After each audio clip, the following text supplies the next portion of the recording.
day guys, so today we're going to talk about the discussion of the day will be pointed on how to set up your PC network to an internal network, or how to connect your two clients to your Windows using a DCHP.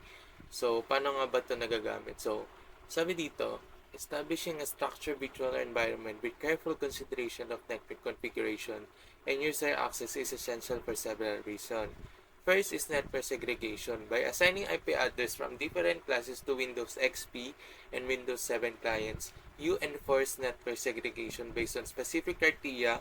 This segmentation helps in managing traffic flow, enhancing security, and optimizing network performance. So, sineseparate niya yung mga information every client, which means mas organize or mas clean yung setup ng account mo. The next is adherence to standards. Adhering to a defined network standard such as IP address classes, ensuring consistency and compatibility across the network infrastructure. Following these standards, it simplifies troubleshooting, scalability, and interoperability with other systems and devices. So, nakaset daw siya sa standards na nag-simplify ng troubleshooting and yung lawak ng range nito. Then, automated network connectivity, integrating client operating systems into Windows Server domain using DCHP streamlines network connectivity by automating the assignment of IP addresses. This reduces manual configuration efforts, minimizes human errors, and promote efficient research utilization. So, in-improve na daw yung network connectivity. Kumbaga, nakakatulong siya sa pagkaroon ng less error kapag nagawa ng account or nagsisegmentation tayo ng server natin. Then, user access control, provisionary unique student accounts per section on each operating system. Bale, dito sa sa itatakal ko, parang nasa-separate niya din yung kada account, kada section, kada course. Then, structure learning environment. Dito is parang lang siya, parang isa lang siya sa guidelines para paano tayo matuto as a student. So, let's get on to it. Then, ang next naman natin is, ayan, Joy, paano natin ilalagay sa Windows 7?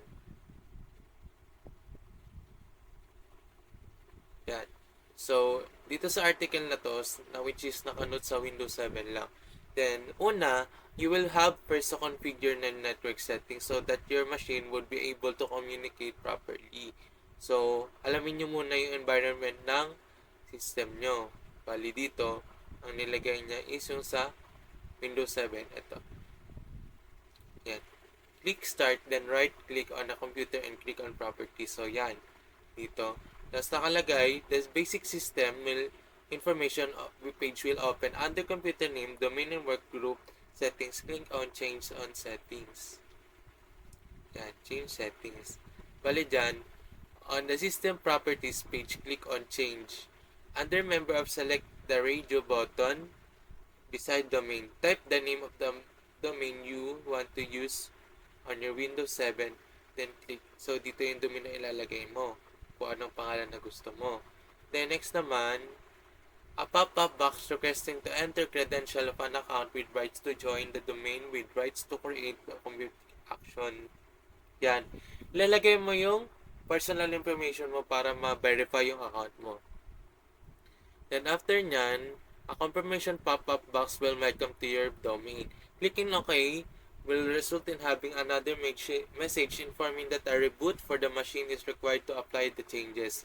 Clicking OK, close System Properties page, and on the start, you must restart your computer pop-up message box. So, after na malagay ng mga personal information mo, kailangan yung i-restart for cleaning up. Then next naman is, once your machine is rebooted, click Alt-Del to log in. As you can see, ayan, yung ginawa mong user services itong bar. Then, pwede ka na mag-switch sa user na ginawa mo. Then, yan. Type your domain user credential and click on Enter key. On note that, as been in the below image, the domain name is stated under the username and password text boxes. Ayan. So, dito nakalagay na yung finalization ng nilagay mong domain name tsaka yung computer name mo nilagay mo. The next is paano naman natin siya ilalagay sa Windows XP. Yan. So, simple lang dito sa Windows XP na una, open the control panel and double click on the system. So, may magpa-pop up doon na control panel. Research mo siya. Then, navigate to the computer name tab and click on change. Then, change mo. Kagaya nung sa Windows 7 lang, ang pinagkaiba lang nila is yung display. Then, select the domain option in the window that appears. Then, enter the domain name and confirm changes by clicking OK. Then, provide yung credential nga. Then, start. Then, after mo siyang ma-restart, ilalagay mo na uli yung credentials mo. Then, yun lang din. So, hindi siya ganun kahirap kasi similar lang siya dun sa Windows 7.